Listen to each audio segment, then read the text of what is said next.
Hai teman-teman, kita kembali lagi. Kita kembali lagi, puji Tuhan untuk itu. Maka kita sedang membahas tentang apa yang Yesus katakan.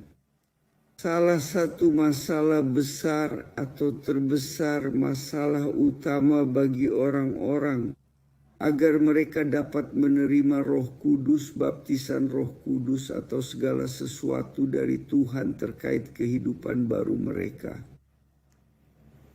Jika mereka tidak menyerahkan hati di atas altar, tidak ada penyelesaian, tidak ada jalan bagi Tuhan bertindak. Dia harus meletakkan hatinya. Mengapa? Karena di hati, kata Yesus, di hati itulah tersimpan harta. Tertulis di sana dia berkata, karena di mana hartamu berada, di situ juga hatimu berada. Artinya ada orang yang menyimpan harta, bukan harta fisik tentu saja, tetapi harta rohani yang jahat. Misalnya seseorang menyimpan dendam, perasaan negatif, dia tidak ingin memaafkan, artinya ia menyimpan di dalam hatinya. Hal-hal ini harta terkutuk yang banyak orang bawa di dalam hati mereka. Dan karena itu jadi sulit, menjadi mustahil bagi orang itu untuk menaruh hati di atas altar, sebab hatinya itu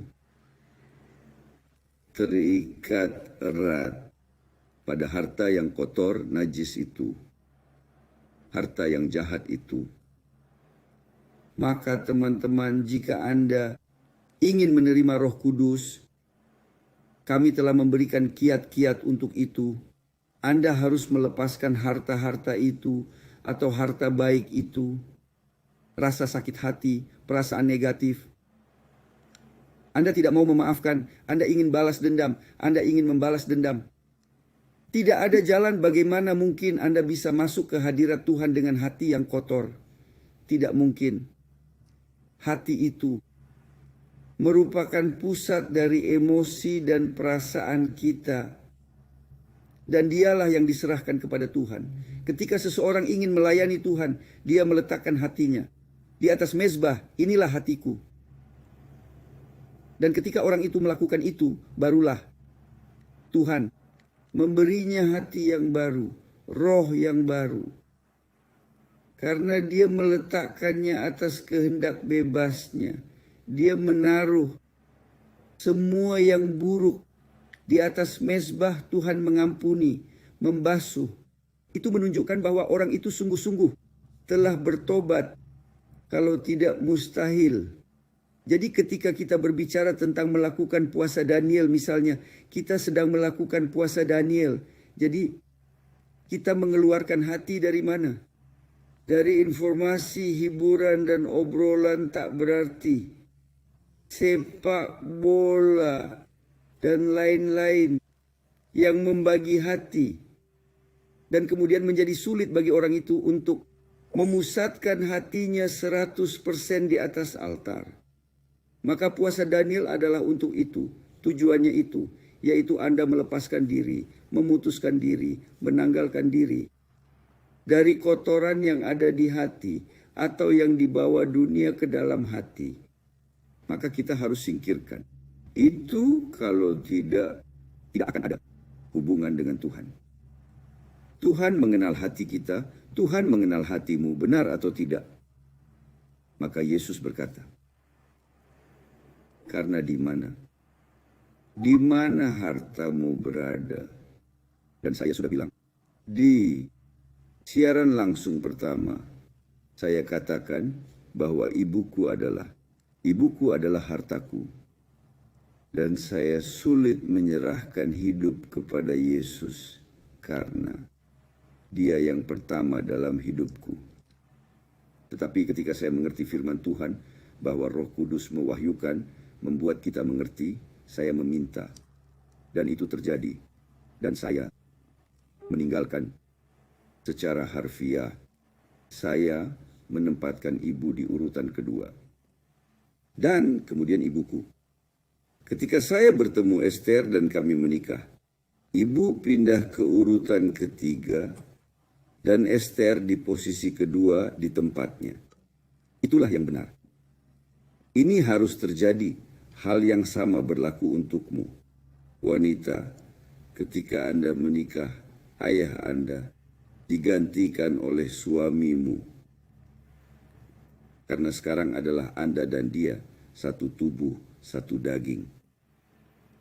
Saya kira banyak orang, saya rasa tidak, saya yakin banyak orang tidak menerima baptisan dengan Roh Kudus karena mereka punya hati yang terikat erat pada hal-hal materi, orang atau dendam, perasaan negatif seperti yang sudah dibahas.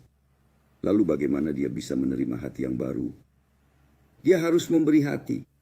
Dengan kemauan sendiri, hanya Anda yang bisa menyerahkan hati Anda. Tuhan tidak bisa ambil secara paksa. Lalu akan berhenti menjadi. Tuhan, dia akan berhenti menjadi karena dia memberi kita kebebasan. Itu adalah hak yang kamu miliki untuk memilih yang baik atau yang jahat, taat atau tidak taat. Dan jika kamu tidak mau taat, apakah dia akan memaksamu taat? Tidak, tidak akan. Maka ada di tangan Anda hak untuk menyerahkan atau tidak menyerahkan hatimu. Tetapi yang pertama, elas, kamu harus menyingkirkan segala sesuatu yang melekat di hati Anda. Bersihkan hatimu, kosongkan hatimu. Kamu akan melihat bahwa hidupmu akan berubah. Kamu akan melihat bahwa itu akan berubah. Karena hati itu adalah pusat emosi kita. Dan itu, seperti yang telah saya katakan, roh-roh najis ingin berdiam di dalam hati. Karena dengan mengendalikan hati, mereka akan mengendalikan seluruh pikiran. Orang itu, itulah dia. Dan sayangnya, inilah sebabnya dunia menjadi seperti ini. Penuh masalah dan kejahatan sebab. Justru karena hati itu, iblis telah menggunakan hati. Ketika kita berdoa, dan iblis di hati orang itu bicara, roh-roh najis yang paling ganas dan memberontak segera termanifestasi saat itu juga. Ini adalah rekomendasi saya, teman. Putuskan dan lakukan yang benar. Karena inilah yang Tuhan inginkan. Dia menginginkan hatimu. Dia menginginkan hatimu. Jika dia tak memiliki hatimu, maka dia tak memiliki dirimu. Maka kamu tersesat. Tuhan memberkati kalian semua. Dan sampai jumpa besok dalam nama Tuhan Yesus. Amin.